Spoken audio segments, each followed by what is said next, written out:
I was very surprised by the woman. After all your practices, there was a situation where she comes to work and she just has spontaneous, some kind of orgasms are happening all over her body. There are many people with such effects. I had that kind of state, well, during some passionate sex, for example. He got aroused. His sexual energy is just reaching everywhere. And that came from him. This is it, that pleasure, that happiness that comes from the heart, from within. So what changes in his energy? It ignites and it pulls a person from a state of the ordinary into a fiery state. When a person does these proper exercises, they release their energy and allow it to flow through them. The free flow starts to notice the effects, meaning the effects of energy moving freely and unobstructed through you. So I was at your practitioners meeting yesterday, and a woman named Olga showed up. She shared that after all your practices, she now has a situation where she comes to work and she just has spontaneous orgasms happening all over her body. Can you tell me what kind of effect she has? So how old is she and how long has she been practicing, and what is she practicing to have such effects? Listen, I have so many people practicing now that I don't even know when she came, how many, but it was definitely no more than a year. That's 100%. And on top of that, there are a lot of people with such effects and many people with the same names. So I think there were even 2 Elenas during the broadcast. So this is a very common process. You just hit the mark.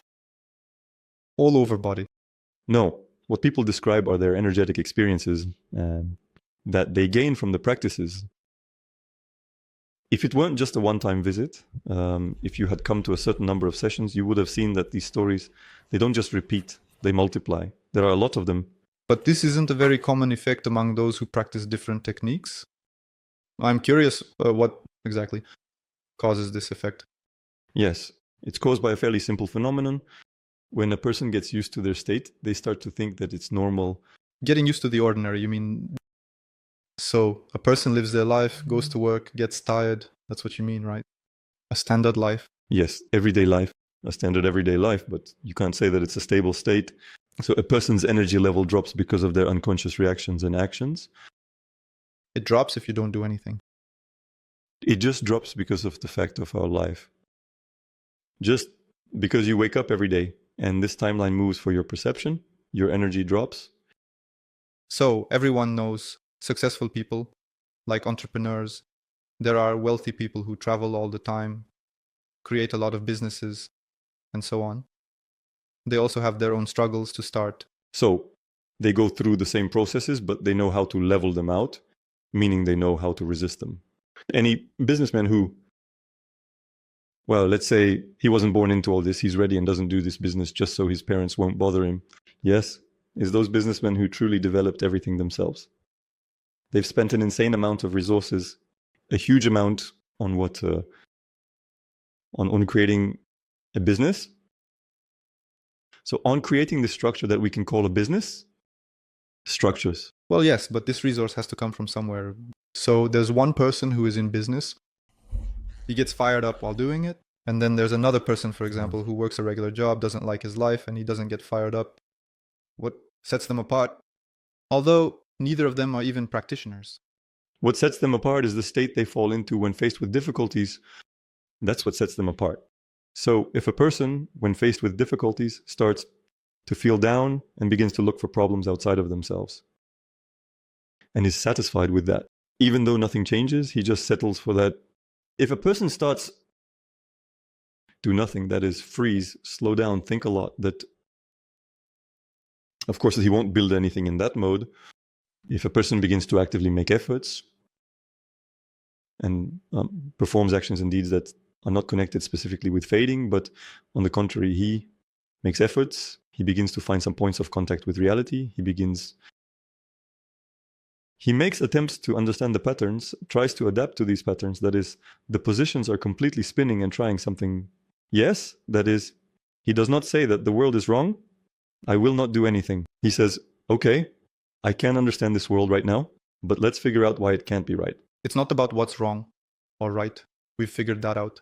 But I'm still really interested in the topic of practices and energy. And how does it happen that you have this at your club? There are people who are not entrepreneurs, just regular folks who go to work.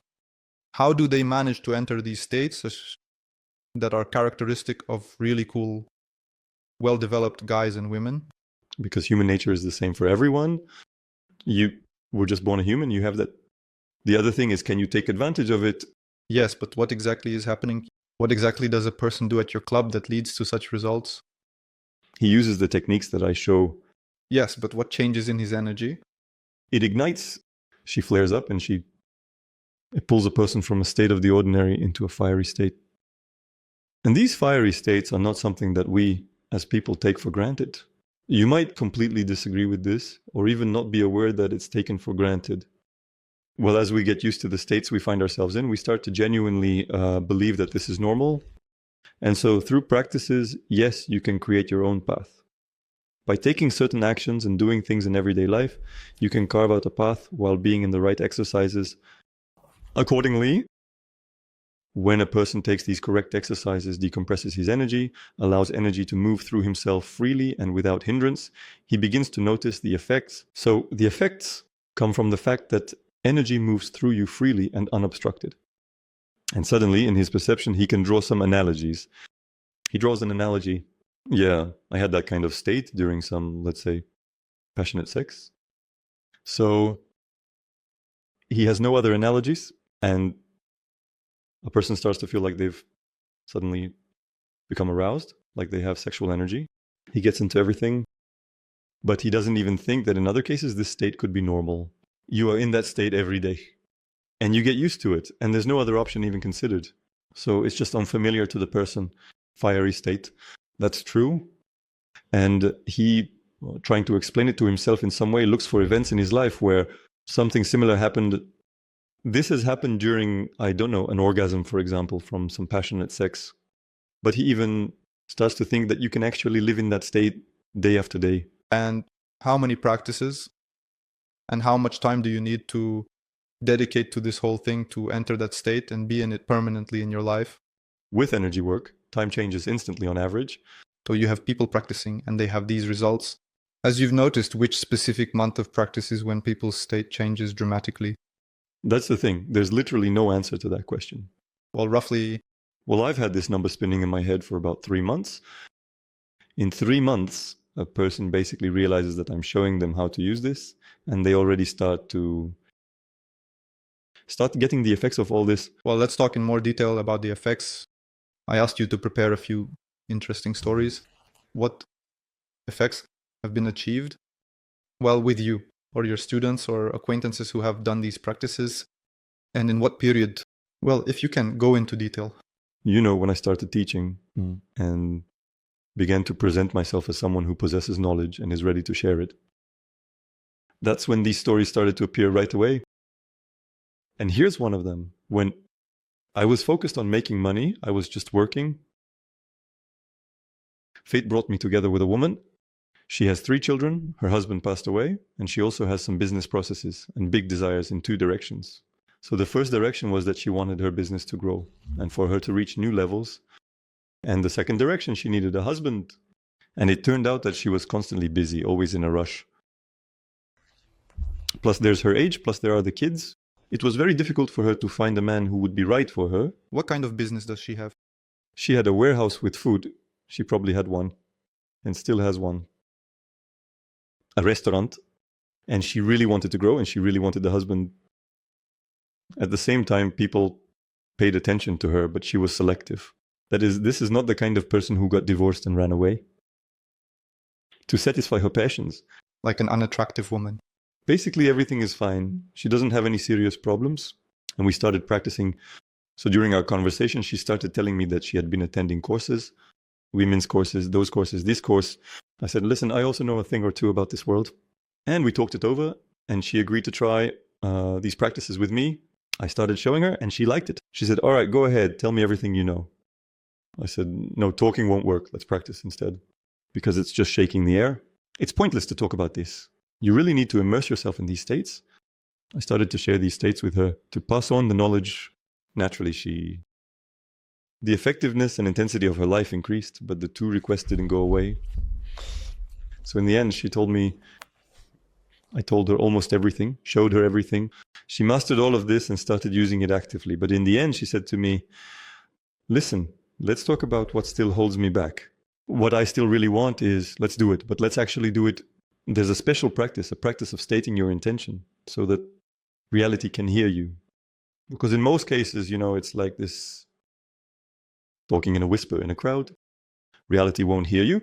You need to form the intention and the right state correctly to enter, and all of this builds on the ability to relax and be a good conduit. So if you just pull a random person off the street and give them this practice, they probably won't be able to do it because he still doesn't understand how to do it. We need to practice. Yes, you need to master these techniques. And she could do all of this. She just said, come on, let's do it. That's it. I'm ready. I'm ready to take responsibility for my desires. Can you go into a bit more detail? You said that she kind of stirred up her state. What results did she already have in her practice at that time? So before she came to you with this request? Listen, there were some issues with the government. Taxes, something like that. I didn't get into the details. She quickly renegotiated with everyone. That's her state, hers. The fire in her heart was so high quality that the person who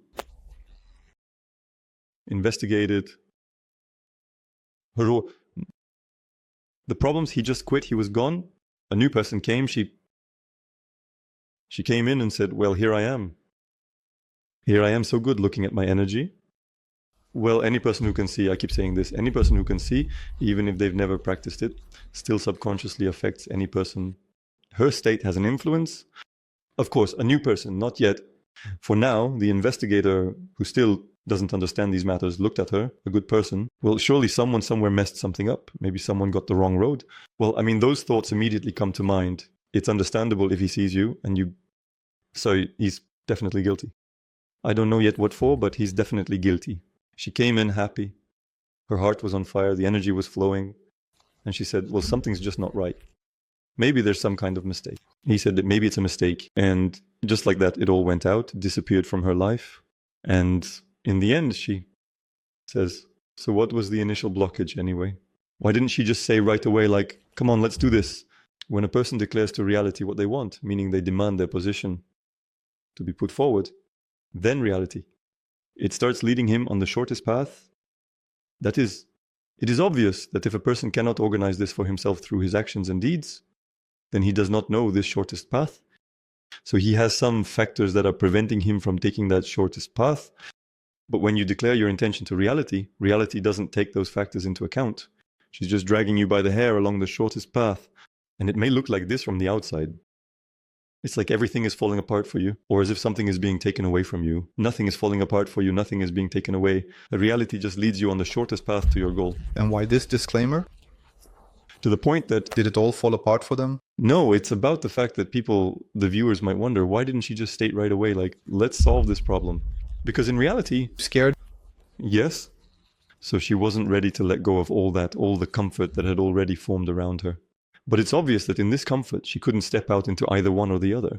And why? If she, let's say, has a business that's comfortable for her, and she just wants to expand it. So isn't that...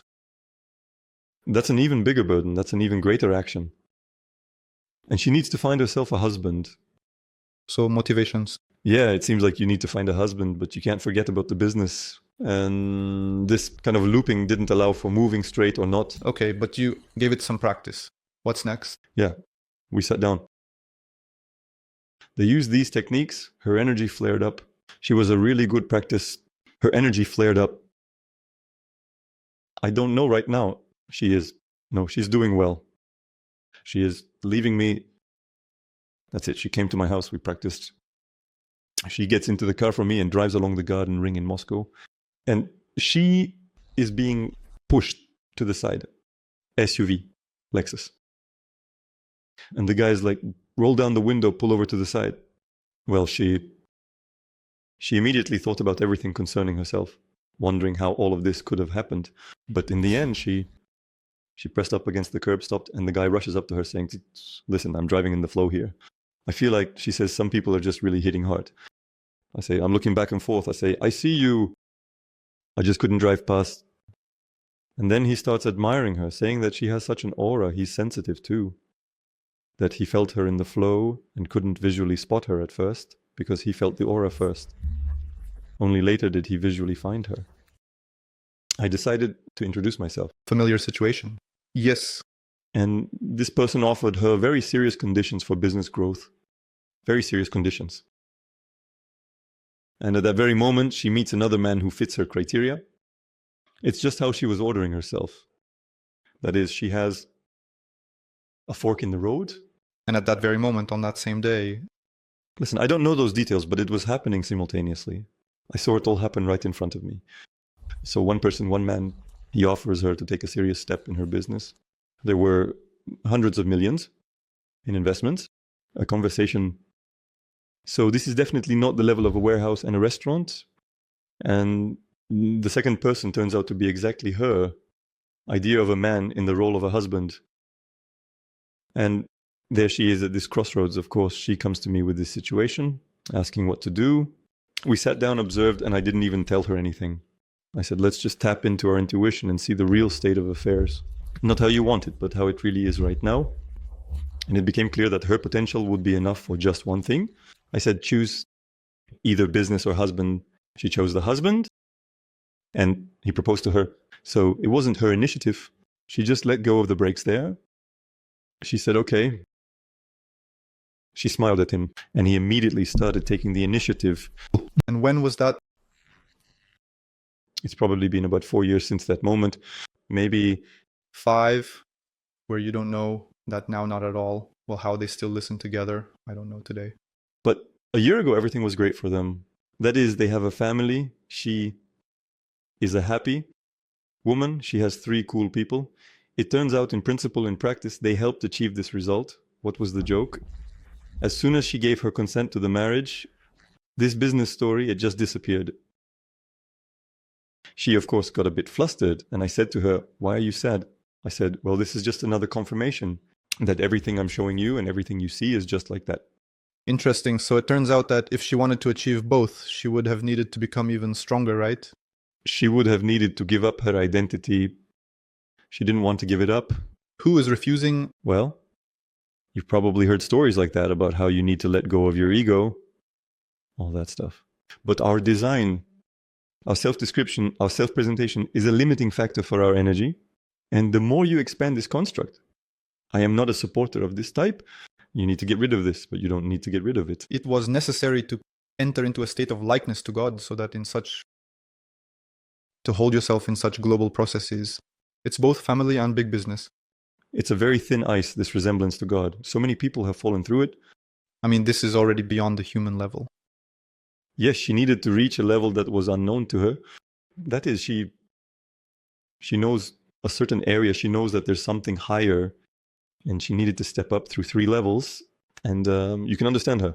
You jump into processes that are completely unknown and unclear to you, and how you will behave there too. It's not a fact that everything will work out, because it's an immense strain on the psyche right away. We have the psyche, the brain in general, how it works in terms of predictability. She personally signs up to enter an environment where everything is unpredictable. So she decided, to play it safe after all. Don't act impulsively. Well, you can understand her too, because she has kids, a business, and she's the only one holding it all together. Yeah, play the silent game. Yeah, of course. And to play the stop and go game, there is unclear. Absolutely right. Game. It's completely obvious that if you find yourself at a level where you don't know anything, you'll need some time to adjust. There will be a very serious load on the physics and psyche of the energy worker. So this decision was made. It's wonderful when a person knows how to make decisions and can take responsibility for the results of their intentions. That's a good story. Share some stories about when a person got results they didn't expect from their practices. Like that woman who discovered herself in super amazing states when she's happy. I feel these orgasmic waves all over my body. I mean, a person practices and doesn't expect to get anything, but they do and are surprised. These are some interesting effects. Listen, well, it's complicated. You really put me in a tough spot. First of all, the people who come to the practice absolutely know why they are coming. So I haven't had situations where someone came in and said, hey, I came to you just because, I don't know, I felt like it. But they know this on an unconscious level. Even if consciously they might not expect it to be right. So they go by some intuition, more than just thinking, okay, I'm going to experience endless orgasms, I'll go learn from Anton. Well, that's not how it works. No, well, a person comes in, they know why they came. So he knows why he needs all of this. He knows...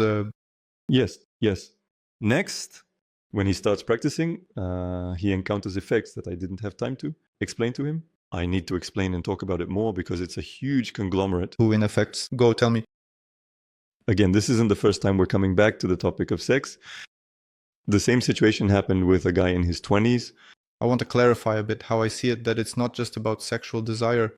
It's just like natural energy flows that go through your actions. And it just feels good, like being in a pleasant state. Basically, when you go to the sauna, you feel good, but you don't think about wanting to sleep with everyone there. It's just nice. Well, it depends on what the person had blocked and what they relaxed. So if he has, for example, a blocked area around the pelvis, well, yes, that's exactly it. Male, female, sexual, survival, reproduction. All these layers of our life activities are concentrated in the pelvic area. But if, for example, a person is very tightly blocked in the chest area, basically there are 3 of us in the area of such global aspects of the chest. So this is about this personality, this ability to say yes, the ability to say no. It's about allowing yourself to want, because many people, to my surprise, don't allow themselves to want. They hold themselves back. Yes, yes. So it doesn't matter what the reasons are. There are countless reasons. Just the fact that a person can't say, I want this, just because I have the right to want something here. Everyone is trying, well, not everyone, but some people are trying to fit into some kind of system, into some rules. Moreover, these rules are contradictory. They still try for some reason not to fit into that. It's scary there. It's unclear. There's some kind of danger, even though there's no danger at all. You just restructure yourself and become even better. It seems to me that it is more inherent in citizens conditionally of the CS. Because when we were growing up, we were children of the 90s. It's not like that anymore. But when we were growing up, it was a very tough environment that we literally had to survive. And when we grew up, we all remained so uptight. And that was really scary. With these habits that might have been relevant in that environment, but are no longer applicable now, we have to somehow level them out, release them, and so on. Yes, I am. And I lived through the times of the USSR, absorbed the Soviet system and the criminal environment. I absorbed that environment too, like the wild 90s. Now, teenagers, if you look at them, they're completely different. I mean, they're much freer. They don't worry about anything. Then again, what happened after the banditry started? Absolute permissiveness. Again, everything is possible, like literally anything you want. Just go for it. That didn't work out later either, and it changed. Of course, all of this leaves its marks. And sometimes you don't even realize these marks because you've gotten used to them. That is, you look at yourself. You go to bed, you have 2 legs, 2 arms. I woke up and it seems like my arms and legs are in place. Well, it's fine. And that's not normal. It's just familiar. But I exaggerate a bit. Do you look at your energy in the evening? Yeah. Oh, I'm tired. I woke up in the morning, but I feel like I got enough sleep. Maybe, or in the morning you wake up like this, somehow still tired. Something is not normal. I'm just not used to it yet. So that there is even less energy when a person begins to realize, to be aware, not to listen about it. Yes, as I tell you there, or as I say, here I am. Yes, I spent half my life in practices. I have this. Yes, I also want to know. When he begins to realize, perceive, and feel it on himself, of course, he gets the impression that this is something abnormal. And I come and explain, yes, no, that's how it should be. Yes, it's amazing how people constantly ask you, I have such and such effects. Is this normal? So things have gotten better in life. Is that normal? Like, it's gotten too good. What should I do? They just enjoyed it. It's very hard for a person to accept the fact that they can enjoy themselves. It's really hard to accept the fact that you need to satisfy your passions. It's not just possible, it's necessary. We come here exactly for this, as a part of consciousness, to understand those aspects that still cling to us, that still attract our attention. And even before the desire, some of your own. Yeah. And all of this was in the 4th chest.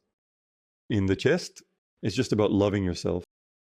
For a long time, we were stubbornly made to love everyone except ourselves. You know, when they say to love yourself, it sounds nice in words, but it's kind of funny. But most people don't really understand that it's true because it's a process, something you have to go through, something you need to experience. Yeah. And that's why I say, let's practice a bit and then we'll talk. And when a person starts to dig up these states within themselves, when they feel that they don't need anyone from the outside to pull them or bother them, there, love me. And that came from him. That's the very enjoyment, the happiness that comes from the heart, from within. He's like, well, that's it. All of this time was within me. When I started going through these processes, I managed to dig down to some of those hard things. I began to remember how, well, in my teenage years, when you fall in love for the first time, yeah, those feelings, no, they're just like that, only they're unconditional. Right? You fall in love just, well, with nothing and no one, just like that. A state, you feel it. It's just that kind of state. It's playful. And in that state, ideally, you would wake up and go to bed like that, going through your everyday life, meeting people, solving problems. Because when you come to a person to solve some issue, your heart is burning. So, are you just making a deal with him? Under some other conditions, Are you managing I live like that. 100% of the time now? Sometimes I just spill out as much as my honesty allows. Yeah, no, of course I spill out. Of course I spill out. Look, for a person who is just getting into this, it's great if they can be in that state for 5 minutes a day. And how about you? I can tell you this, my heart might close up, but I will know that it's about to start happening because I still have passions and I allow myself to satisfy those passions. And how much of your day is spent with an open heart and how much with a closed one? If we don't count the night, If I am in a state, teacher, practitioner, 100%. If I understand that no one will bother me in the next few days and I can afford it, to satisfy some passion, I will definitely know that my heart is going to close up. So I just know that I start to satisfy some of my passion. I watch how my heart is beating. The day ends, I wake up in the morning and make a decision. So I keep going. I either go off the rails or I bring myself back through practices. what kind of passion is that? Oh, listen, there are all sorts of passions, absolutely. For example, to go and indulge in delicious, unhealthy, nasty food. Why does it close the heart? In general, it's easy. We probably have different understandings. Unhealthy, nasty in taste, in concept. We'll just try it. And that's just, well, terrible. You know, these processes, I tried some tasty flavors recently, but I had a detox some time ago. And after that, I really don't want anything sweet or doughy or anything like that. So it's even hard for me. Well, I'm not attracted to that anymore. I don't know what to do about it. Probably there's nothing to be done. I just don't want to. I agree with you. I also had periods when it was impossible to even force myself to do it. But then the fat bacteria woke up again. So something is changing.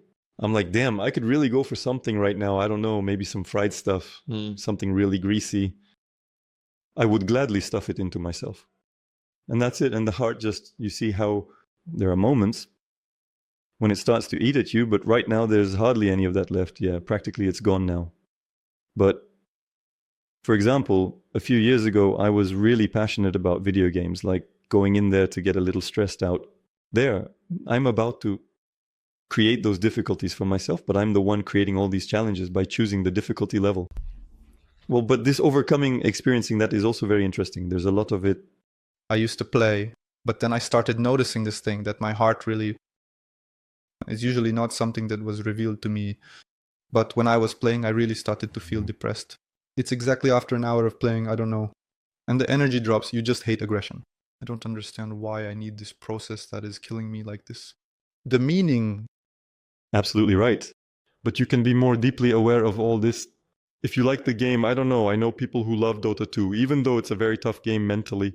And it really shuts hearts down.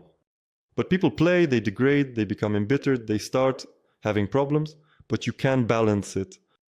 So you turn it on, play a bit, get bitter, then sit down, practice, and bring the fire back to your heart. It's some kind of, I don't know, well, probably for some it will be normal. This must be done, because if you tell yourself, that's it, I forbid myself. It's not that I forbid it, you see. It just became, well, it stresses me out. Well, yeah, why? Okay, that will work too, but it's you. And there are people who can't let it go. I know the same thing. I have aspects that I understand perfectly well, but they just won't let go. What aspects? Of an erotic nature, these aspects haven't let go of me yet, even though I fully realize that in this form it shuts my heart down. But something in me still demands it. And what was, say, 10 years ago and what is now, there's almost nothing left now. 10 years ago, yeah, it was exaggerated. So, what's more interesting, computer games or these sexual stories? Listen, In terms of passions, let's say, what engages you more and what gives you more pleasure? They deserve each other, so to speak. You know, one thing isn't quite right emotionally, but it drains you for much longer. It's a computer game. Sexual interactions, they empty you out quickly, but they're much stronger in terms of sensation. I just noticed that when a sexual experience, so to speak, happens somehow mutually, well, with feelings, yeah, like with some kind of, with energy practice, maybe a little bit, then you feel fulfilled, and your partner does too, so it's like it adds up positively. And this is no longer about eroticism, this is about mastery. Yes. So yeah, I completely agree with you. If everything is about feeling, meaning, arrangement, and heart, then it's more like a practice. There's no problem with sex. Yeah, but it doesn't work that way with games. I've tried different practices, like observing my body while I play or something else, and my attention always drifted away. Yeah, it throws you off, knocks you out of your state. And by the way, it's not so straightforward either, because you can train and discipline yourself through gaming. Well, if it's interesting, then yeah, probably. This is one of the factors in maintaining your state, that is developing resilience. I trained myself too, but I didn't train with games. I trained myself with society. How? At home, I sit down, kindle my heart, go outside and try to ride the metro along the ring road during rush hour. At first, I couldn't even make it to the metro. I was so frazzled that there was no way I could focus on my heart. What do you mean everything is already here? The eyes are in orbit. Well, this is a practice that is more, let's say, powerful, it seems to me, than toys, because here you are faced with real reality. Well, listen, in a game when every other character is having sex with your parents, it can really throw you off too. All right, let's get back to those unplanned special effects during the practice. There are such things. Yeah, tell me, what else could be interesting? You know. People see the movement of energy within themselves, they feel it, and someone starts, like in the recent stories quite often, but recently, a woman writes to me saying, "Listen, Anton, I'm either going crazy or I have worms crawling under my skin." She asks, "What's happening?" And I know that when a person's energy starts to move, the tiniest, most delicate channels just beneath the surface of the skin actually create that effect. Well, it's just because you're not familiar with it. And almost all practitioners who have somehow tightened up in these areas of the body and loosened up go through this. And when they relax, they feel everything starting to crawl under their skin because of that.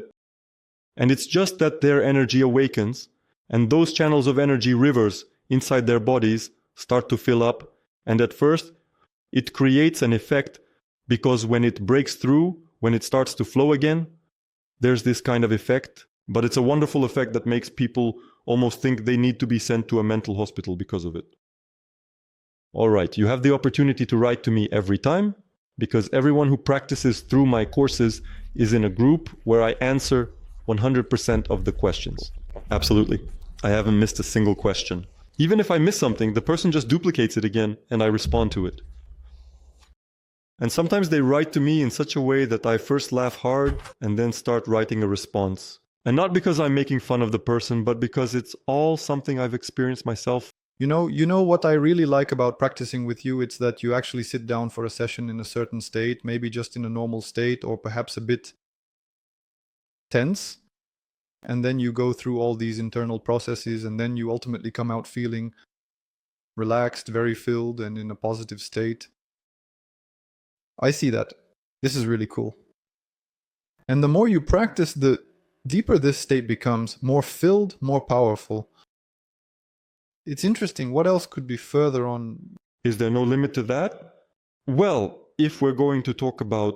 Well, it's precisely through the subjective feeling that this could be... It's interesting, especially the description from the inside. Well, look, you might start to open up such abilities when you look at an object and know all its background, meaning its entire history, just out of nowhere. You can read some news, and immediately you can see the causality, who benefits from it, what it leads to, what the intention was, and whether it will work out. You look at a person and you instantly know everything about them.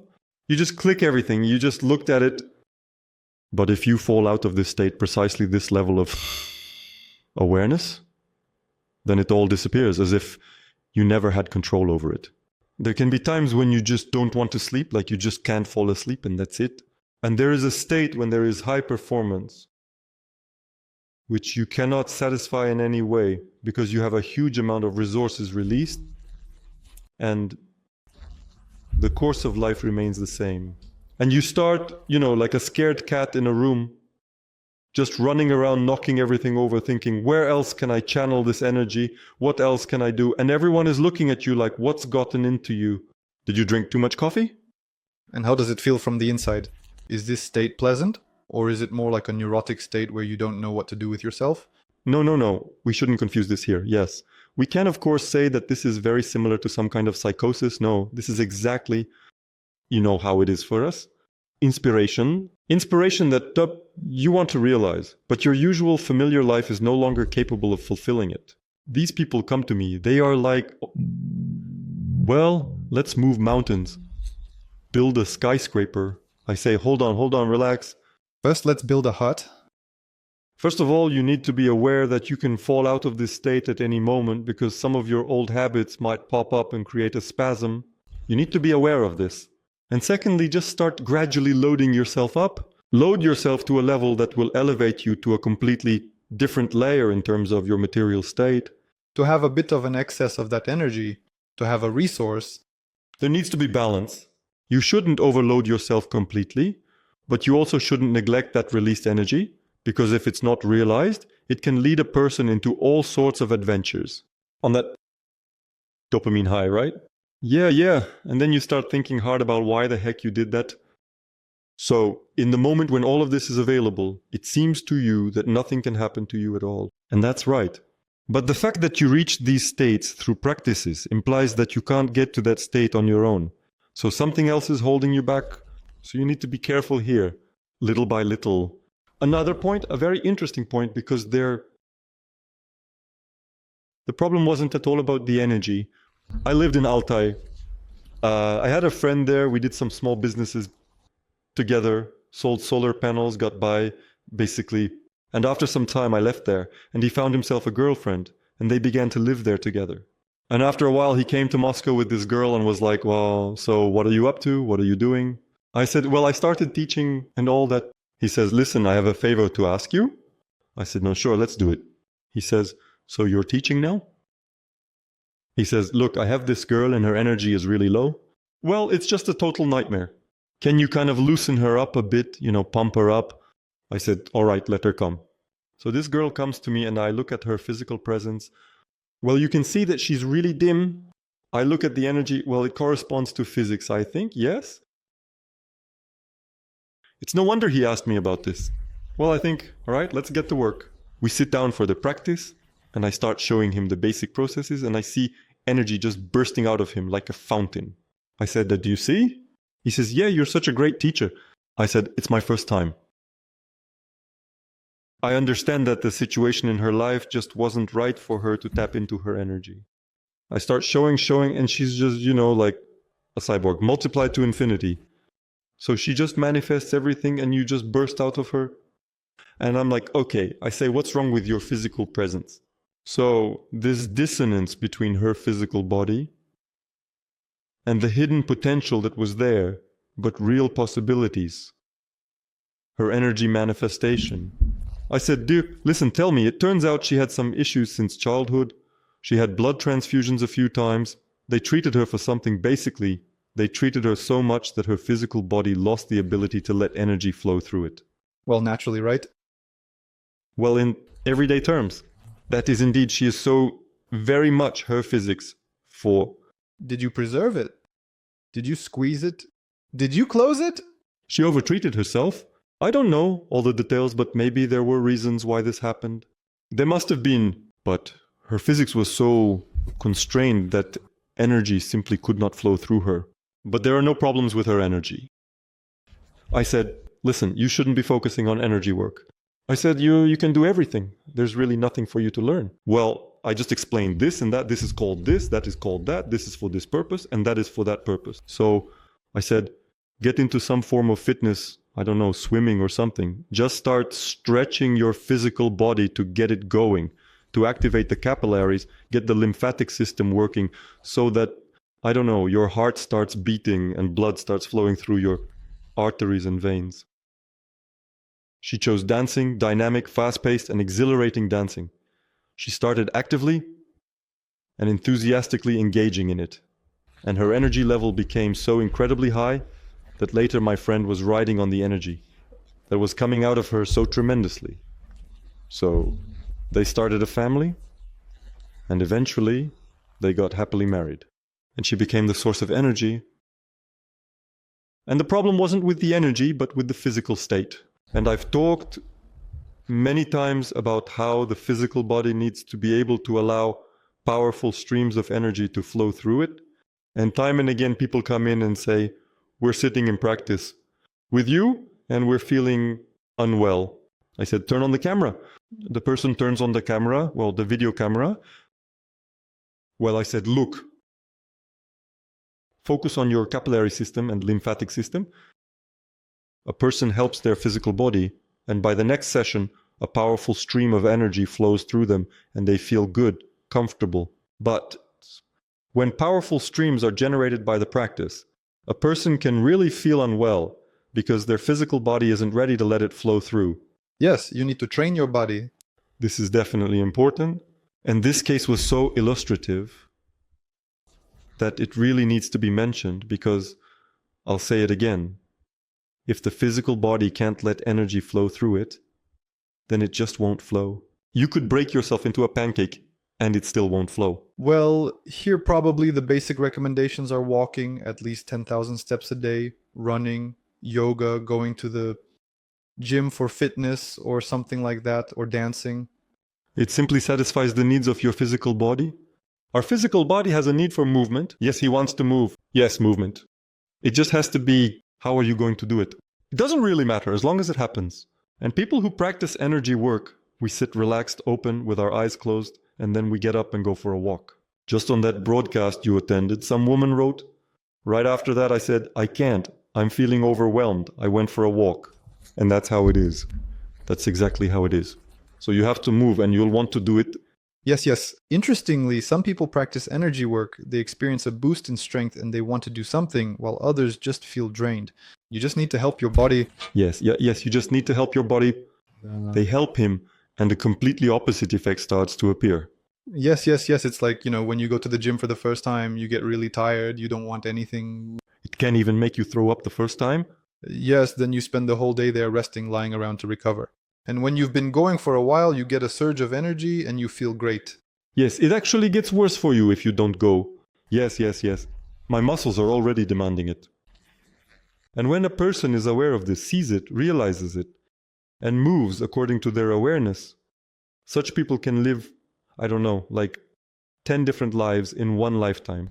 And one ends and a new one begins in every way, and then that new one ends and another one starts. As for my life, sometimes I look at my old photos and think, oh my God, is that really me? And just 2 years ago, I looked again, and there are still some videos and photos left. I have broadcasts on vContact. I watched them and just deleted them because that's not me anymore. That's just not me anymore. How many lives have I already lived like this? When I look back, I realize that it's not me. Heap. And people who move consciously, who take into account the needs of energy, psyche, and physics, they have a real opportunity to live many lives at one time. And be so satisfied that you truly wonder whether it's time to stop watching these comedies altogether. It's an interesting topic that there are different types of people. I've seen a certain type of person, and maybe I consider myself one of them. These are people with a very high inner potential, but also a very high degree of constraint. So, on one hand, there's something inside constantly pushing and twisting, and you need to do something with it. On the other hand, it feels like you don't have the resources. You want more energy. It's like these constraining structures are just too active. And this is something that people also encounter in practice. On the other hand, you're spending all your strength trying to destroy yourself, just through your reactions. So you have this build-up, irritation, tension, and with all your might, you hold yourself back, and that's it. You just shut down until everything slowly starts to loosen up again. And this is something that practicing people stumble upon as well. How so? A person gets used to living in a certain way.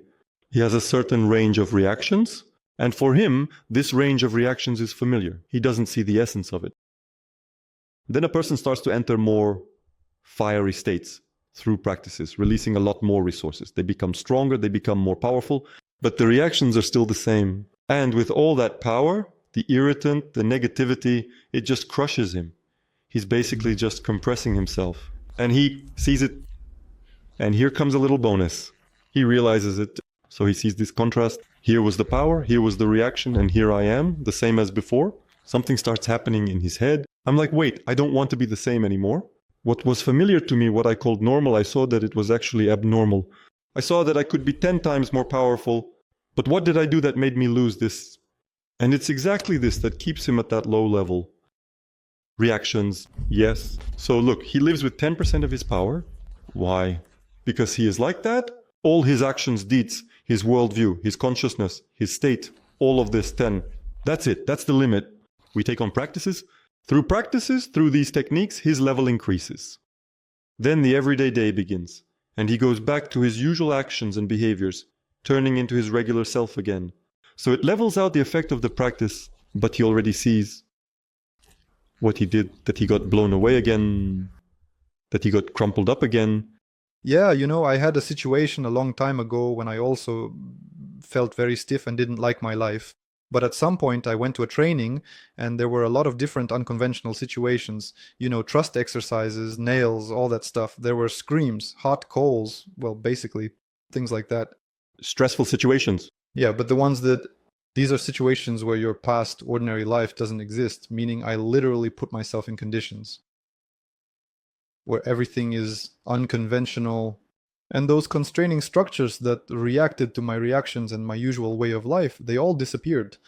So I found myself in an unconventional environment and I was different too. And I really liked that state of mind.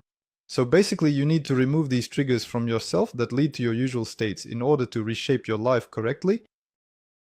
Basically, yes, but you won't be able to remove them until you become aware of them. Because telling a person don't do that will most likely not lead to any results at all. But when a person, look, you've gone through some trainings, obviously we have a physical level, a mental level, and an energetic level. From any level, you can influence and affect any level. Naturally, we have constraining structures in our physical state. These are just some trivial illnesses, injuries, I don't know what else could be, breakdowns of the physical body. We have psychological constraining structures. These are exactly those endless programs. And we have energy, which also has crystallizations in it. That is like water, it can flow, or maybe, I don't know if anyone has ever encountered frozen pipes in winter. That's it doesn't flow. That is, there is water in the pipe, but it cannot flow because it has frozen, it has turned into a crystal, it has crystallized. And when a physical injury occurs, it reflects as crystallization at the energetic level. When crystallization starts at the energetic level, it can lead to a process of decay at the physical level. When you have some negative program running in your head, it spreads its effects to your energy, it starts to crystallize and disrupts the normal flow of energy, and it affects your physical state. Meaning, the physical state starts to deteriorate. That is, these structures are embedded in us at all levels. But working with the physical body involves very long and prolonged processes. Well, try to build up your muscles. You need to spend several years of your life on this right away. So you're not going to claim to become an obvious bodybuilder, I don't know, in just a couple of months. Slowly everything, yes. Well, it depends on which steroids you take. Well, to protect, how will you pay for their treatment? So you'll grow your muscles, but then you'll spend your health to restore it under those muscles. So it's like a deal with the devil, as they say. Psychology, how many years can you go to a psychologist? Yes, some things get fixed, some take years, even decades. Well, there are different kinds of psychologists and psychotherapists. Some are ineffective, while others are probably more effective. But it's still a long story. Well, I've heard about different cases. Some people go for a long time and nothing changes for them, while for others, just one session is enough and their life changes. Maybe that was the last straw for the person. So you're already taking the last step and everything gets fixed. Well, yes, when he really wants it. I'm talking about the speed. I'm talking about the speed of changes. In most cases, our physique changes slowly. The mind changes faster. We can even take a phrase like that, for example. Time heals. When there are some relationships, it feels heavy on the soul. Everything has fallen apart. What do I need to do? What time heals. Time passes, and, well, it seems to have calmed down. Energy, it can change instantly. I don't like it when people say to me, well, look at my energy. Well, I took a good look. What do you see? I say, well, this is what I see. Oh, and what should I do? I say, well, let's do this. Just 5 minutes of practice and everything will change. I say, well, a person sits down, we practice, and he changes his energy. He starts to see his own energy. I say, well, what's the point of you making me say something 5 minutes ago that no longer matters? It changes instantly. Are you hinting that the fastest way to change yourself and your life is to work with energy? Yes, it's the fastest, the most effective. But the hardest part here is probably realizing where you're behaving in a way that leads you to new blockages. And this is only possible through contrast. You can only do this through contrast. That's why I position this entire training system as the development of extrasensory abilities. Your brain will deceive you. The body is too slow. You'll get tired of waiting. And energy changes very quickly. And you can see it right away, even in advance. This is also a very interesting point when, for example, nothing seems to foreshadow trouble. Well, for example, I have extrasensory abilities, but I don't have them. When I don't have it, I will see that something is happening only when matter starts moving in front of me. That's it. Well, you're already in the event. And another moment when so nothing seems to foreshadow trouble. I start getting closer to some location and I have this. So I start to feel a stir. The channels begin to tighten. I'm like, wait, what's happening? But nothing has happened yet. And as I see these processes within myself, I take a clearer position. I activate my awareness. That right now it's not just la la la, it's like something is about to happen. I'm already ready. I'm already recalling all my skills, all my practices. I've already gotten ready. I've aligned my spine. Well, everything I know, everything I've shown, I've done it all. I enter the location and start to see what could overwhelm me if I weren't ready for it. And since I'm ready for it, it just happens and nothing occurs. But you see what could have happened, you still notice it, but it doesn't happen. Yeah, I've noticed similar things too. Even when you're talking to someone, for example, it happens right before your eyes. Let's say there's some kind of conflict situation or a controversial moment or something was misunderstood. That is, I understood in one way, the person understood in another way, and something is brewing between us. I can approach a person in one state and we'll end up arguing. Yeah, we'll still sort everything out later. He'll still say, man, Semyon Semyonovich, I thought it was this way, but I thought it was like this. But I can enter that state in a completely different energetic form, with open channels, with flowing energy. And the person will look at me. And won't want to argue. Yeah, and he'll say, wait a minute.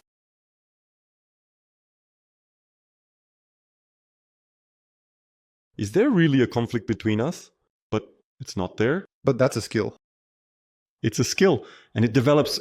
And that's why I say you don't need to be born into a family of shamans for 10 generations. Anyone can do it.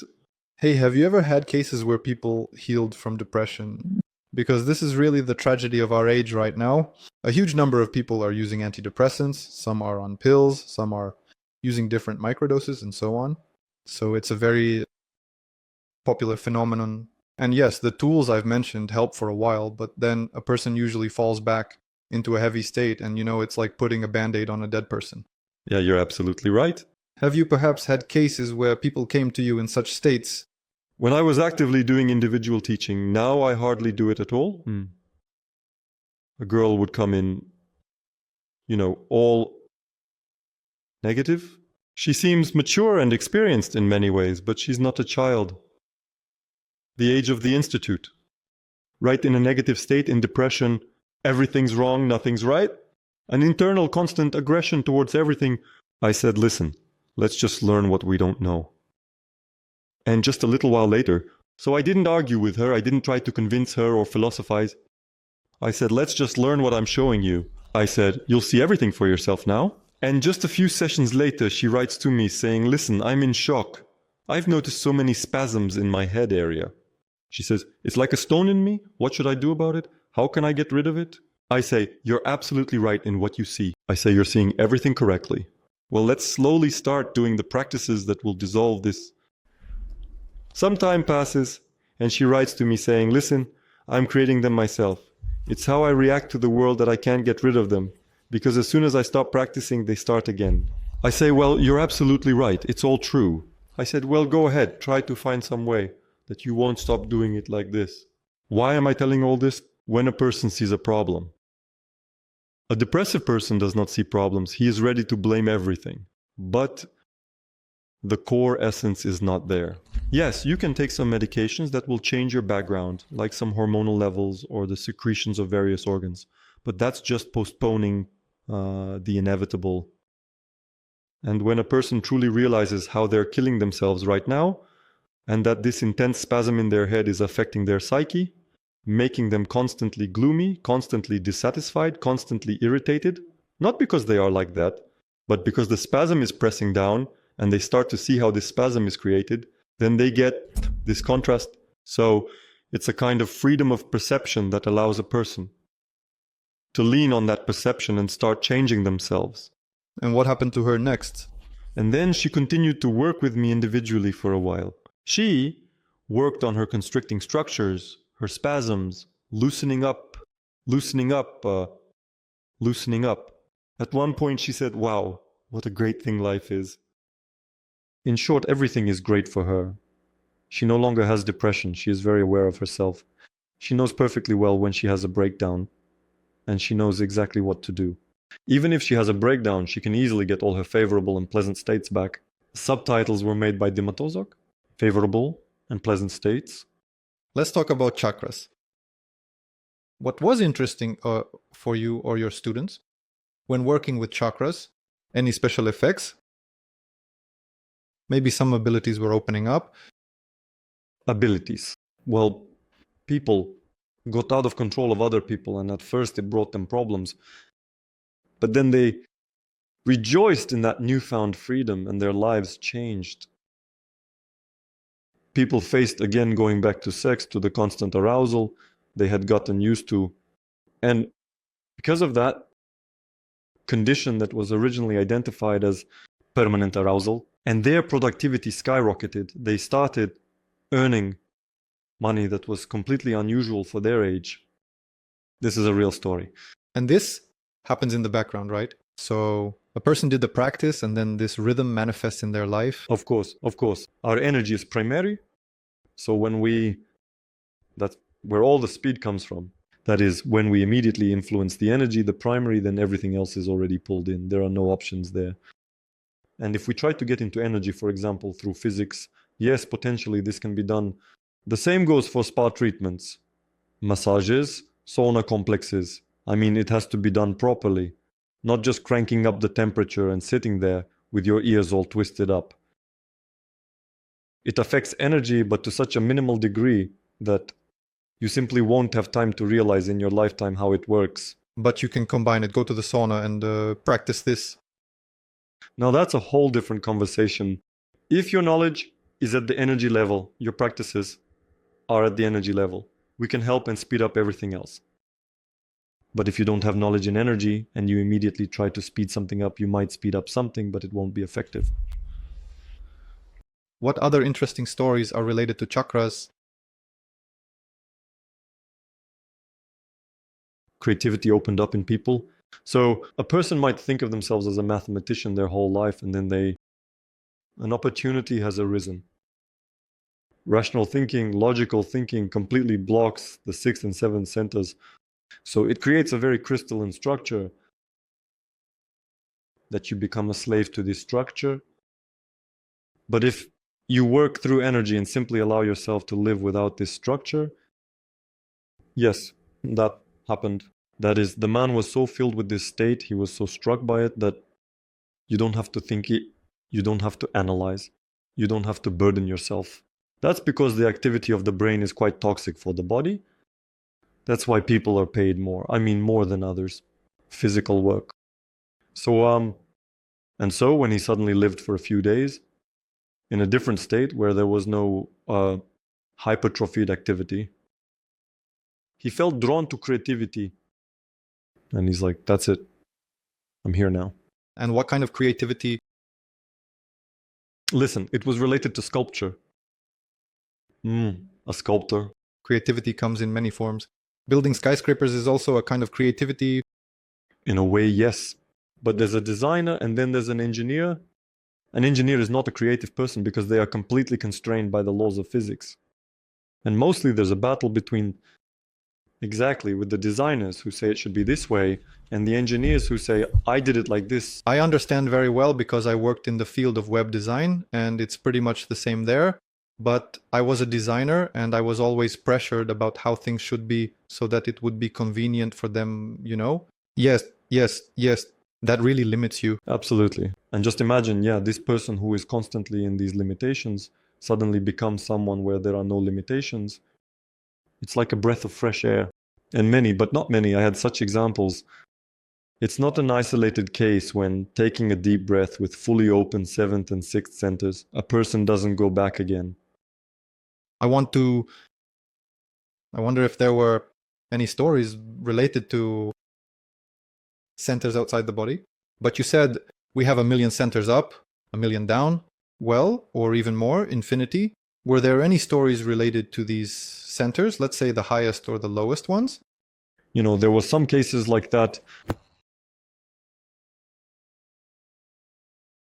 among many practitioners. I can't say that I had just one person there. No, it's a situation of 1 out of every 2. We have nothing to compare ourselves to.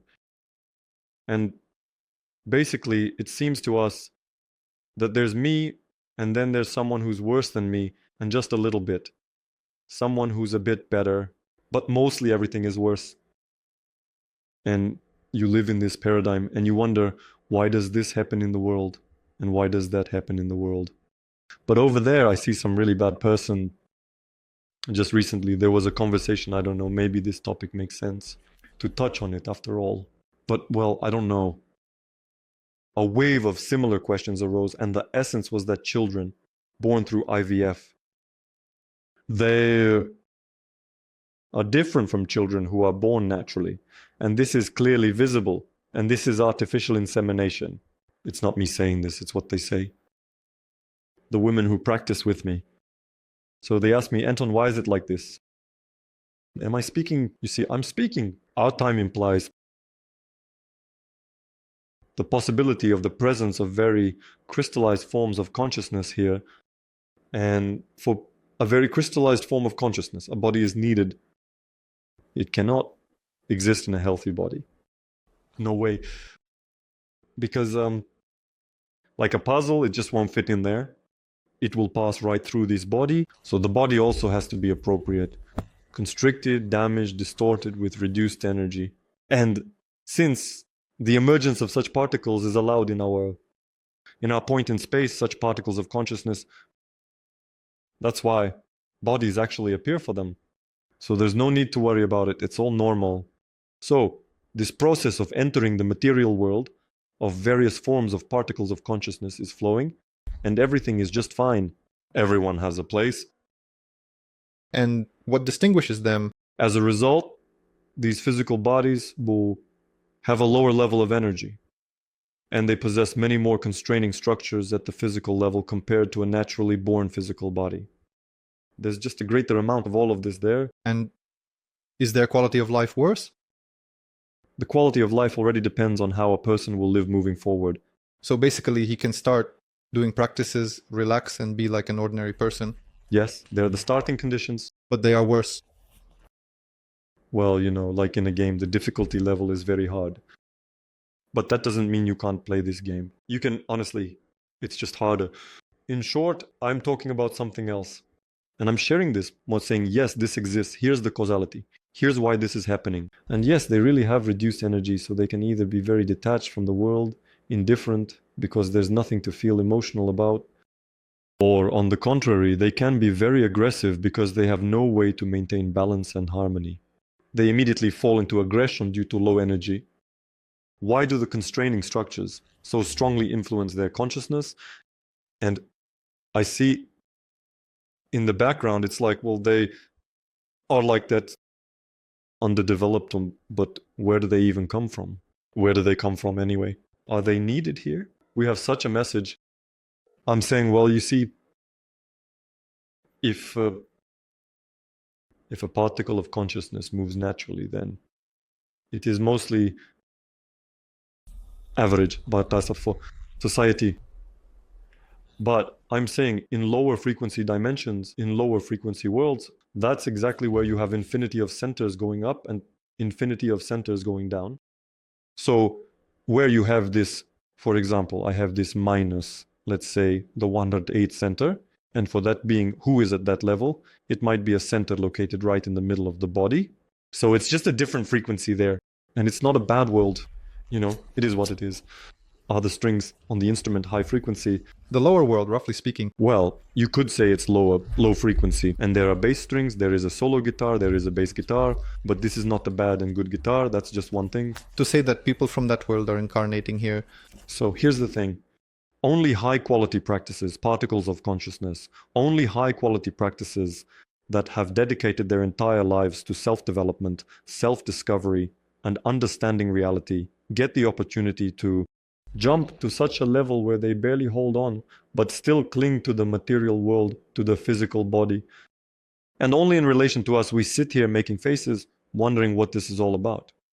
And in relation to where they jumped from, it's the best of the best. They made such a leap that they ended up in a layer where it won't look at it without tears. And so when a person is not just looking down and hearing these stories, but when he climbs up the levels, I sometimes say, listen, well, okay, you've learned to be aware of these centers. I say, try to realize in what spaces these centers are located. So not up, but into the plane. So to enter one of the centers and feel its world, its space. Yeah. What would it be like to perceive this space if your body were there, not here, but over there? This can be done. It's quite easy. It develops. And people say, oh my God, well, there, it must be paradise. I say, no, it's not paradise there. It's an ordinary world. And those states that seem unimaginable to you are taken for granted there. Well, yeah, even one center up, yeah, the 8th, like, people there are already enjoying themselves. Yeah, it's already nirvana. It starts, everything there is an eternal orgasm. That's the deal. The 8th center, by the way, yes, it is the entry point to nirvana. And so when a person sees this and realizes this flow, this multidimensionality, this layering of worlds, then it becomes very difficult for him to stumble over arrogance, over his own uniqueness. And when he doesn't stumble over this, he has a real opportunity to grow very quickly and effectively, to develop, to expand the range of his perception. Because when everything is going well for you, why would you want to expand the spectrum of perception? So, according to this theory, can we elevate ourselves in the next incarnation to higher worlds? We're now entering the space of practitioners with you. You can't confuse an ordinary person who lives an ordinary life with someone who dedicates their life to self-discovery and self-development and the expansion of the spectrum of perception.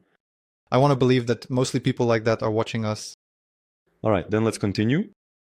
Yes, when a person has settings for completely different levels in their current life to which they can sincerely aspire, and to say that I want to live there, well, he opens up the possibility. At the moment of transitioning through space, Bordeaux, I didn't make up this word. It's written in books across various traditions. During death? No, not at the moment of death, but specifically during the passage through the Bordeaux space.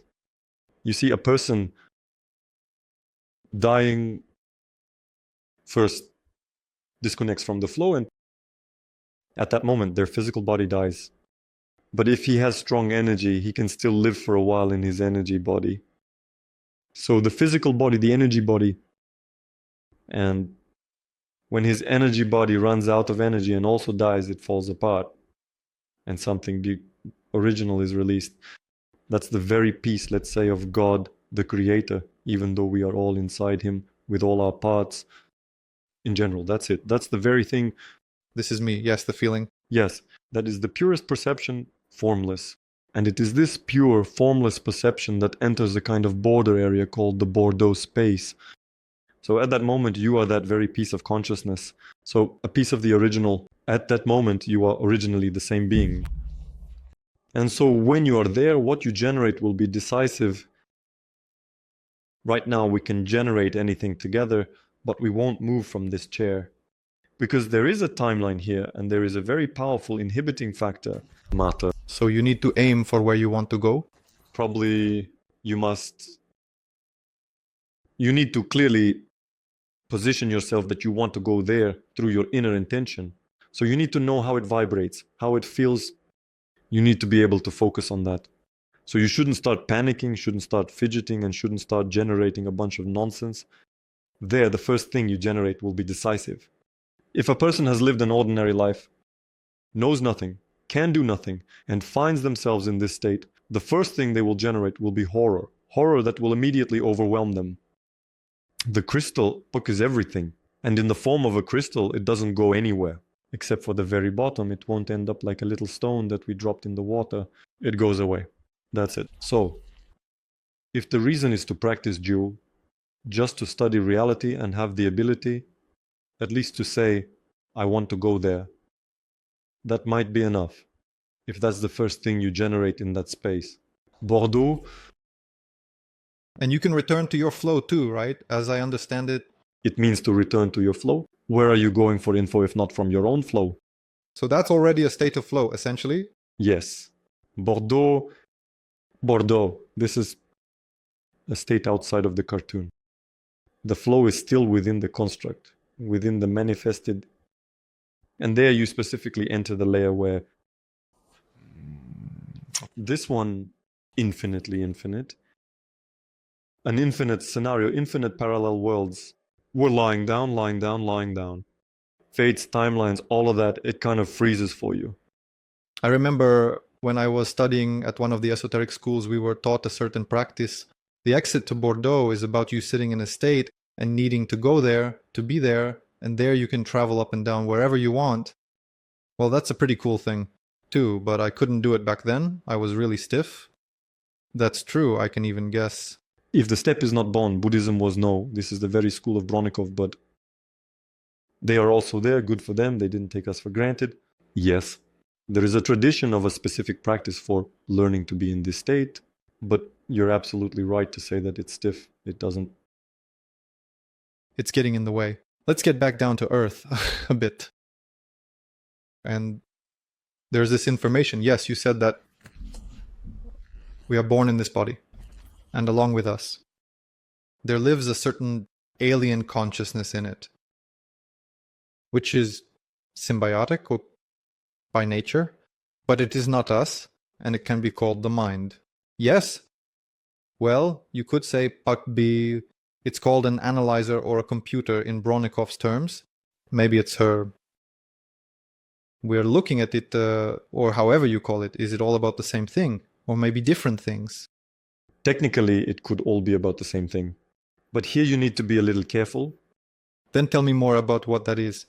Now I'll tell you, look, first of all, this doesn't only happen on an energetic level. In every little cell of our body, there is a symbiote with its own genetics, which is different from ours, that is responsible for energy transformation. Mitochondria? Absolutely right. So fractally, there is constant self-replication of systems. Accordingly, in our mind, in our consciousness, there is an alien consciousness, the function of which is to hold our attention here, at this point in space. If this thing didn't exist, then the slightest little thing like explosion, the whole scream, the ringing of bells, and you would just appear somewhere in a random point of the universe, and you wouldn't be focused here on this thing. But I know very well from practice, for example, when I lie down to meditate. And I feel like something is distracting me from this process and saying, hey, check your phone, look at this, write that down. Like, who is this inside me? And that's how it is. You can only see this process, realize it. That's absolutely right. This thing that makes you focus your attention right here in the Kali Yuga, in the year 2024. So, material world. Well, I'm curious about what kind of influence it has on people. I mean, how harmful it is. And this consciousness, how useful is it? For whom is it useful? For whom is it harmful? In what situations? Well, it's clear that during practice it doesn't help much. Apparently, in other moments, what do you think? I don't see any problem with that. When a particle of consciousness comes here for some of its tasks, Well, you want to, let's not get into the details, the reasons. Well, you just feel like it, right? So why do you turn on a video game and start playing it? Well, I just felt like it, although this video game is more harmful, more frightening, yarmite, less complete than the real world. For some reason, and the computer world keeps your focus of attention locked inside it.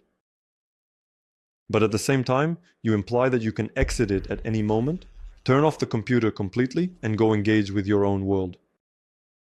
It's like a support thing, for consciousness, so it can lean on something and could slide into this from here too early to somehow balance.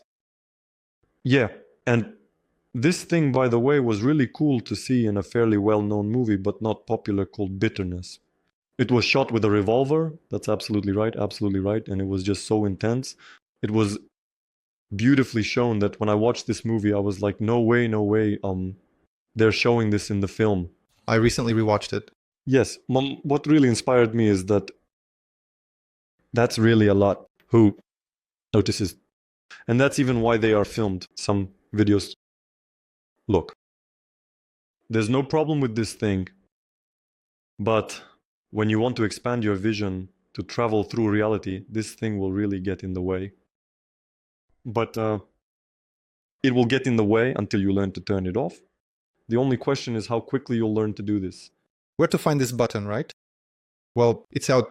In principle, yes. But if she did not exist, a person having entered this world would probably not even be able to perceive another person. That is a small child who was just born here, most likely.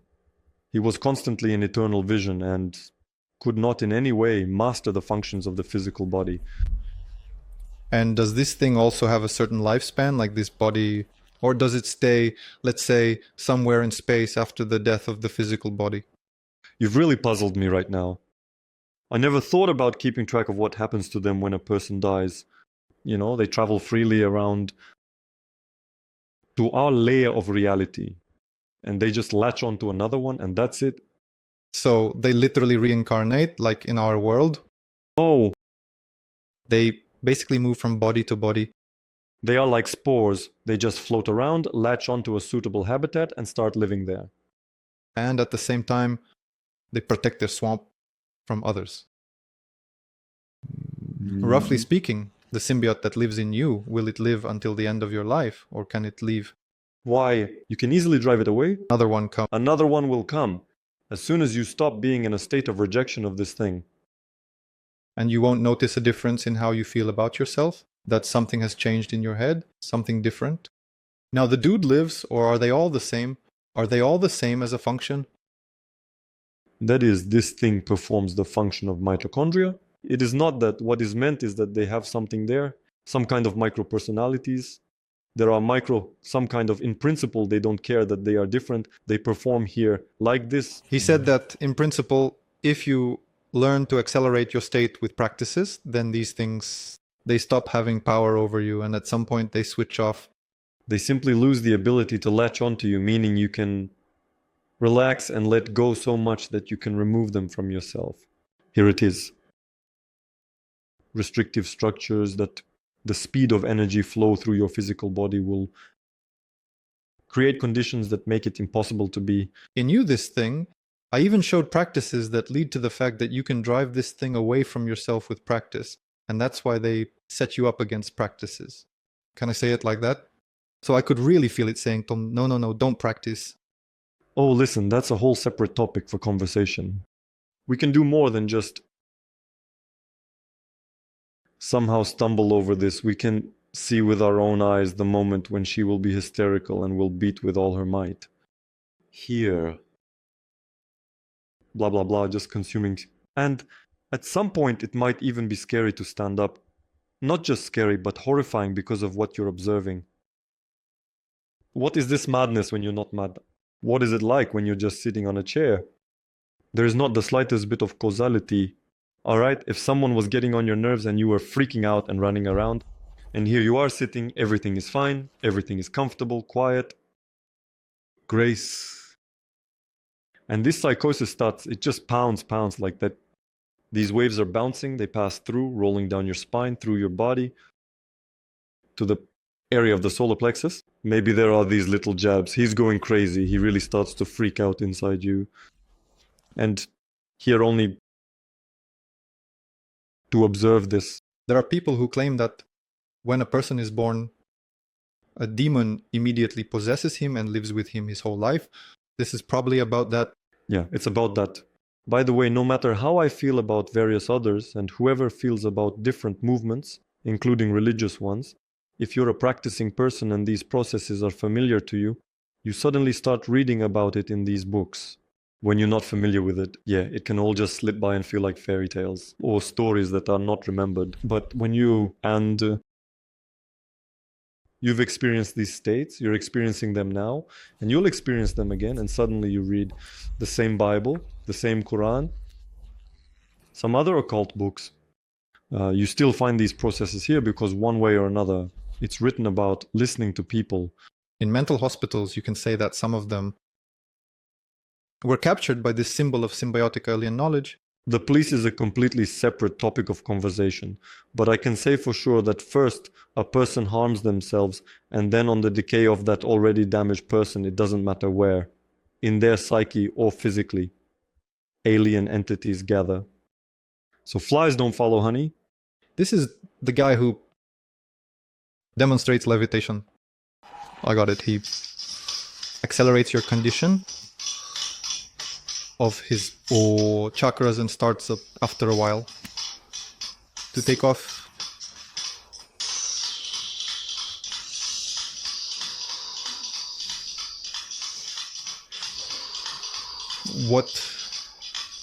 But how it puffs. You know, my radar's perceptions can only smile while watching this video. In my life, I somehow encountered with a person who personally didn't demonstrate it to me, but there were rumors that he had this ability, and I saw how he teaches without demonstrating. I just saw how he teaches, you know, and my personal experience. And that meeting clearly shows me that even without having extrasensory abilities, when you enter these states, your physics, she's just sleeping. Listen, well, first of all, we know a person who is acquainted with this person, who also teaches this, and we want to do an interview with him. Why? Because we met another person who knows this person well. There are reasons to believe that this is all true and not fake. So, including this person, because there was also information about him. There was information. It's probably just easier. Well, it's easier to say, that it's fake and show all sorts of exposés like magnets standing somewhere underground and so on, than to believe that it's possible. And why convince someone that it's possible where it could create a bunch of problems, right? That's right. But at the same time, there's my perception of the process, and I tend to think that it's a trick. If this person turns out to be completely real, I will be very happy. Because, man, that's cool. When a person can take this and demonstrate it to a huge audience without worrying about it. As far as I know, they use the energy of the lower centers. And when I was practicing, for example, just walking along the beach in Bali, practicing the first center, somehow unclenching it, kindling it, and at some point I had something similar, such a feeling. I didn't sit in practice, but rather walked in this dynamic practicing. And I had this feeling of such lightness, as if I could lean on it, really sit down and to soar, as they say, like on a little cloud. But it was such an inner feeling. It felt like just a little bit, 1% of it. Okay, I'll open the curtain on my position a little. Eat. In addition to what has already been published, and in addition to what I have already told you, there is still some knowledge that we have not yet had time to publish. Sooner or later, it will also be available. Secret knowledge. As of today, not yet. They're not anywhere on the internet either. You can try to find them, but for me, I haven't been able to. Maybe someone more. It will be clever, but I couldn't find them. Moreover, knowing absolutely all the right words, the correct terms. There is knowledge about the Sri Yantra. In Sri Yantra, there is the areas that correspond to superpowers. And thus if a person knows where it is, if he has trained himself to interact with these areas of his day, are 3 meters in diameter in a person. They even have names. They have a visual display in various books, writings. But you need to know where to find them in your own energy, right? You can draw them into yourself, and they grant you, well, a grant is just the word I use. They open up the possibility for you to really, you can actually change your body weight so much that you could fly, but it's so energy consuming. Now, it is so necessary to be pure. It is so necessary to not have any restrictive structures. It is so necessary to be able to let go of your physics, to let this process in, to kickstart this process. For that energy to start spreading within you, there needs to be a possibility for it to actually spread. Otherwise, you'll be like a tree for water. It won't even enter you. Just like you were saying, that they offered you to enter the Bardo space and you were like a blockhead, right? It's the same thing. You shouldn't be that blockhead. You have to be somewhat similar to her, meaning I'm ready to admit that it's a very deep ascetic practice. It has to be, it's proper nutrition, absolutely. I agree that when it comes to meat, it's worth thinking about, really worth the experience. People who have practiced this say that it requires a lot of effort, attention, strength, and energy, time, just to reach such a state, and then you still need to rest. So, well... Yeah, you can't just demonstrate this and then move on to your other business. I agree with that. But not because it's very difficult, but because the state that is required from a person, mostly, no one demonstrates it here. It's not needed here. So if you're living your everyday mundane life, you're unlikely to demonstrate something like that. And if you've locked yourself away in a monastery for half a year... I've heard that Tibetan monks practice levitation because it simply saves them time to get from one village to another. For example, there you can walk or ride on yaks, or you can fly. And, it will just be quick. And the counter knowledge. Here, probably in Moscow, it's impractical because they'll immediately take you for a drone and shoot you down. Basically, if you need to master teleportation, it's a principle too. But it seems like that's just for the second level, right? It's not a super level. That's when I was just starting out, when I was looking a teacher for myself. I ended up in a certain community, a certain society where people practice materialization. A 5 ruble coin. But that's not teleportation. This is teleportation. When they explained this structure to me, it became clear that this is not materialization. It's actually teleportation. So they knew where these coins were located and pulled them out by applying their energetic efforts into your pocket. Cool. And while I was there, I saw a person do it. I really saw it with my own eyes. Hey, can Sri Yantra give such abilities? Maybe. Can you show me something? But I haven't trained that. I have a task like this. Kind. Freedom. At some point, I redirected my efforts from increasing interaction skills in the cartoon, developing the ability within the cartoon to...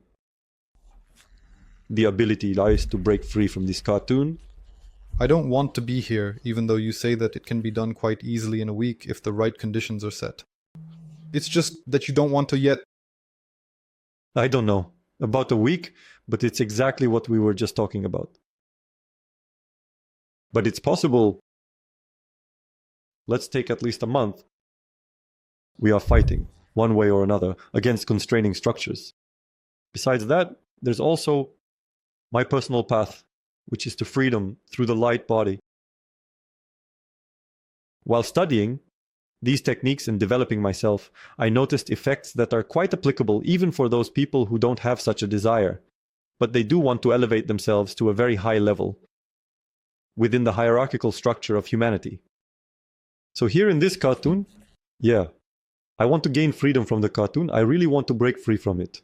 So look, it's like in a video game. Some people want to become a character at level 99, unlocking everything, all the armor, all the skills and stuff, while others just want to turn off the game. I want to turn off the game. But if a person wants to become a character of some high level rank, that's also applicable. What's the essence? There is the original movement of consciousness, its initial transformation. So when unity is divided into two, it connects. And the next division occurs into 5. It's all described in the text. Let's not dive too deep into it right now. What's name? 5 tattvas. So the original consciousness at some point divides into 5 components. The 5 elements, and these are 5 in total, 5 senses, 5 elements. You can also find 5 more of something there. So for example, the 5 divine qualities: will, intention, love, sincerity, conscience. But these are just words, and there is energy. And it is divided into similar energies based on the elements, according to the manifestations of the elements. So this is earth, water, fire, air, ether. These are also the 5 tattvas originally. And on our planet, these 5 tattvas are manifested through nature. So we have water, real, genuine. You can feel how this water flows through you if you see it inside yourself. I practically showed all of this in a bunch, and you can practice this by yourself. You can practice this with a group, and the level of practice immediately increases. The effect increases because a group of people is working, and you can practice this with the planet, with nature, and there it sweeps you away so much that you have no chance of holding on to, your own savings. These attachments, these constraining structures of yours, and if a person knows how to synchronize with the elements that reflect exactly, these are the very 5 tattvas originally, and I need them to realize the body of light. But if a person knows how to synchronize with this and lets themselves go into these processes, diving into these states allows the power that is manifested in our planet to influence your structure and elevate you to your own level. So all those constraining structures that hinder this process are simply taken away. It's not even like they're washed away. It will burn away. All those constraining structures, what kind of physical and mental burdens we have from the past. The more you can let yourself go in synchronization, the more you'll cleanse yourself. It hurts. It might hurt if you're still without breaks. It might be painful to open it. It's pleasurable if you've already cleaned yourself up a bit on your own or with a group, and now you're going to interact with the real elements. I want to talk to you more about energy, the gates of energy. I don't know if it's worth discussing or not.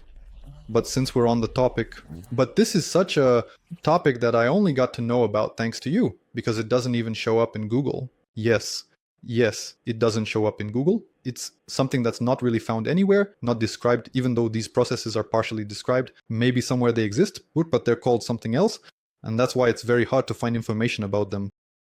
And let's say when I first felt the energy of the open gates on myself, well, I felt the energy of the open gates.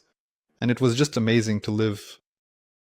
It's such an unusual feeling when this energy comes into you, you open up and you don't really understand what it is.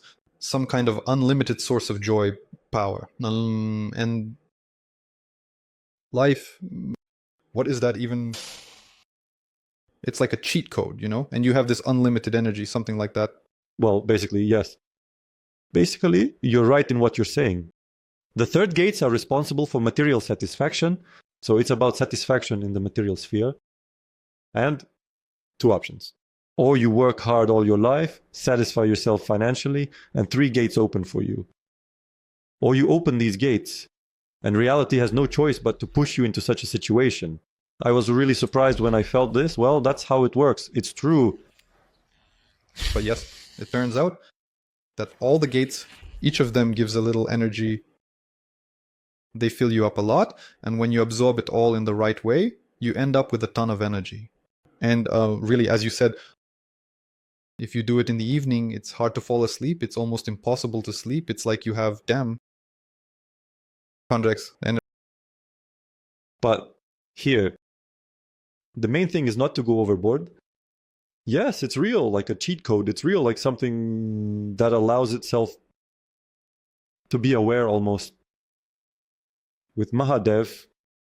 But the main thing here is not to forget that every time Mahadev and every person has these gates, some people just sleep too deeply and aren't aware of it yet, while others have quietly overheard and are starting to take advantage of it. Yeah. Well, everyone knows that. What else can I add? I use this myself. I can add that. And in general, I don't know any worries. Thank you. Well, and the different gates, they give different effects. You just mentioned the third one. Yes. Well, this one is more familiar, material, and understandable aspect. What other ones? Have you noticed the effects from the other gates? Well, look, for example, what does it mean? Notice. I have a grasp on this. I know. I mean the most vivid ones. The most vivid ones, yes. The fourth ones, for example, allow you to initiate a very powerful regeneration process, especially if something is injured, something stored in cases. Tell me specific stories in detail. Well, like there's one person there and then there's another person there. Yes, every practitioner has their own issues in one way or another. Absolutely, everyone has them. Let's say you had someone with something broken. Well, the injury takes a long time to heal. And the person fell down the mountain, broke his arm so badly that they had to wrap the muscles back around the bush.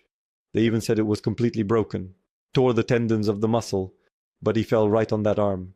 It folded up like an accordion. Well, he fell off. And everyone told him, well, it's like this for you. Just like a mannequin won't be more than that. In a month, he'll be playing the guitar. The doctors are so clueless, like Wolverine. You're not human. I mean, he was charging his hand with that energy or something, but he also trained in these things too. He dedicated himself to it. So the question is, maybe he spent that month, I don't know, sitting all day. He dedicated himself completely, which means he can take on various positions quite strongly. That is, if he did not sit and cry himself, he simply practiced every day. That is, he practiced intentionally, and he not only used Ivan's energies, but also physically moved his hand. That is, he developed it. But you know, when you're working on it and you don't have the resources, you end up cursing the whole world. But when you have the resources and your body is happy because it starts moving even better, and that resource keeps coming in, the effects are insane. Were there any other cases? Maybe not with fractures, but with some kind of illnesses. Just to add on, they put titanium plates in his arm, and after a while, I could be wrong, but about 6 months later, he went to the doctor and said, take out the plates. The doctor said, what? Are you serious? He replied, look, take out the plates. They performed surgery and removed the plates. Never seen anything like this before. Here it is. In this organization, it was the first time they removed the plate from him. His arm continues to function normally. It's fantastic. Just like that. Laughter. And there were also some with some other types, injuries or illnesses. I don't know. There are stories. It starts a bit differently. Like the woman who came to me, you can tell that she's taking care of herself. It is clear that she, in principle, she's doing everything right, but as it is the external perception of a person, his inner self. Here, it is, I say, listen, hey, you can tell, yeah, that you take care of yourself, right? But here the muscles are all tense, like they're turned to stone. She says, what do you mean? I'm doing just fine. I say, uh-huh. I say, then let's practice. We start practicing. I show her the energy. I show her how it moves. And after a while, she says, oh my God, why is everything so bad there? I say, well, like this, that is, she got so carried away maintaining her worthy, as it seemed to her state, that some aspects that she had missed, she could not identify in herself. She just couldn't. But after a while, when she developed her extrasensory abilities, she could see on an energetic level that everything here was a mess. Nothing was flowing. Nothing was working. And, well, it took some more time. Now she will be like that. And then chronic diseases will start. Irreversible processes will begin. And so will the energy. The knowledge I passed on, she started using. And just recently, she got back into individual practice. You know, it's actually quite funny, this individual practice, when a person already knows how to do it, when they can already do it. The only thing left is to hone the skill And we just chat for about an hour and a half, talking about this and that, about some processes. Let's practice for another half hour. I'm pulling her into a fiery state. She just pays attention to where she's still falling short. This is, pure. There's a friendly interaction going on. And when she came to me, there was a long period of time. I immediately looked at her field, looked at the energy, and the person really continues to take care of herself, but already using the skills and knowledge that I passed on to her. And these are really two different people. So her state is significantly better than what she once considered good. And she realizes it, and I can see it, and we're sitting there quite content having a conversation about how, can you imagine, but if you didn't have the accessory, how would you have known that things were so bad? It's impossible to be proud of that, but okay, it's about the inner state. Were there any cases where, let's say, a person rejuvenated, like externally they looked younger? Well, for example, they did. If we're talking about this, I'm saying it affects everything right away. I mean, externally, you look at a person's field, you see the energy flowing externally, and it's like they've lost 10 years right away. It's just real. Are there any physical changes possible external without surgery, purely through practices? Yes, of course, it's possible, and you can even notice this effect without setting such a goal. For example, I haven't met a single person who could guess my age. You already have my own path, my own knowledge. The girl who lives with me, no one even mentions it. It's just impossible to look for it like that. And there is, how much? She's even a bit older than me, yet she looks young, like 15 to 20 years younger. It's just life. And people who master these techniques just start to rejuvenate. Not because they're specifically trying to rejuvenate with these methods. Because damn, but you start to age slower. Everything starts to regenerate. Faster in you, yes, you don't turn off old age, but it becomes so slow. And not so obvious. That you don't literally look your age. Listen, if we take higher practices, the same Suryanta, if there is an opportunity, for example, to roll back your age to 17 years, roughly speaking, because I have heard stories where some people allegedly, clans are closed, they have mastered such knowledge, and what do they do when a person reaches 100 years old? They kind of take him, reboot him, somehow give him a new passport, and so he lives this new life with a new identity and looks like a young man or woman. So these are the kinds of stories, like yours.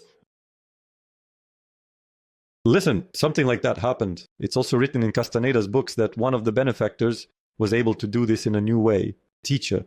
Don Juan, there was supposedly a benefactor of the teacher, and he also had his own teacher who, it seems, demonstrated. Well, I then told a fairy tale. But if that's the case, I can't treat it like a fairy tale. I mean, for us, for those who are listening, it's all fairy tales.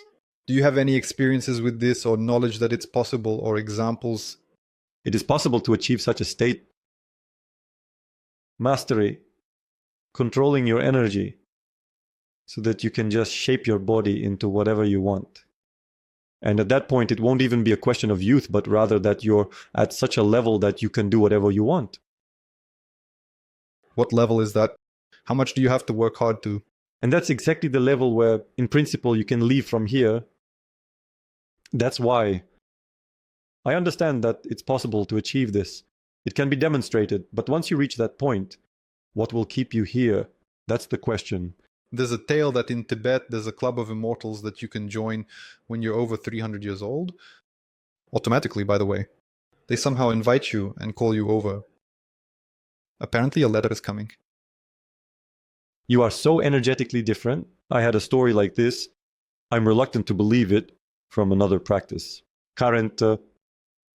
That as you reach a certain level of energetic mobility, you shine so brightly compared to other people that organizations start reaching out to you where they really have a good grasp of all this. And I know that this is true. I just know that this is true. I don't know about the club of 300-year-olds in Tibet, but I do know that there are organizations that track you based on your energy level. So any practitioner who reaches this critical state that attracts attention to themselves, this critical state by manifestation, by intensity, by mobility. He gets on the radar. Well, you could say that, yeah? He gets on the radar, and these people came to my ashram when he arrived in Russia and made a name for himself here. Well, he explained that it's not pointless to do something with him. He wants to get out of here. But I am sure that there are people who are not eager to leave here quickly and would like to play. There's still some time here, even having the ability to get out of here. You know what else became interesting to me? You said that a person can lose touch with his soul, become dead, and gain some additional abilities that are not available alive, for example. What do you think in this club of the immortals? How many of those people are actually still people, or are they no longer people? So, here's a question. And to come, skills that are not accessible to the living. The living always have access to more than the dead. Morally. Morally inaccessible. No, the club, people who live for 300 years, well, I agree. It's important to keep a connection with the soul. And it's precisely this connection that provides them with that, because I absolutely know that when you are at a certain level of interaction with your soul, that is your level of building relationships, high, then you say it yourself, the soul, and I left from here, meaning it's not her that kills you. That doesn't happen. Somehow it happens automatically by your will and declaration, but you can't mix things up here, you know? You're dragging me into topics that aren't really my thing. I always tell my soul, I want to break free from here. I want to leave. I don't want to be here anymore. I'm just like this already. I don't know why I'm saying this. Where to guess? I know. Sure. I played like this. I've played around here so much that I really just don't want to anymore. It's not interesting here anymore. Not because everything is bad. It's wonderful here. It's gorgeous. And the more I'm here, the more I like it, the freer I feel. Exactly. Just do whatever you want. I show people how to reach those states when you do and want, but there's nothing more to do. Well, it's boring. It's like a game that you've already played 500 times. Well, yeah, it's cool, right? Nostalgia. Interesting. What's next, right? Well, yeah, but it's enough already to play it. And I build my relationship with my soul like this. That's it. Enough already. But I know perfectly well that there are people who can build different relationships with their souls who still want to play. And like this and like that. And also this. She's like, damn, well, you probably have another 500 years here then. And I don't want to die. I want all of this to go in one line. And the soul has no causality. It just says no. It will say, yes, please, keep playing, but make sure it's final and irreversible. And I fully admit that it is an absolute reality that when you have a high quality relationship with your deity in your heart, you determine when to leave, not the deity. Just hold it. Here's the skill. Here's the people learning this. And since we're talking about it, I will go to Tibet sooner or later anyway. I actually want to as well. Yes, my path goes through this area. And in the end, just to greet Mahadev, who is there in his physical body. That's just a given for me. So it's not my belief. You could say yes, no, you just believe strongly. But for me, that's just a given. It's a fact. It's just a fact that he is there. And let's say this. If there are really a lot of your students who want to go, then we'll organize such a trip. Maybe in Tibet, we can shoot something there, film some videos. And if I happen to come across the Club 300 there, I will definitely tell you about it. That's how I spoke. Maybe I just didn't care. I just haven't been there.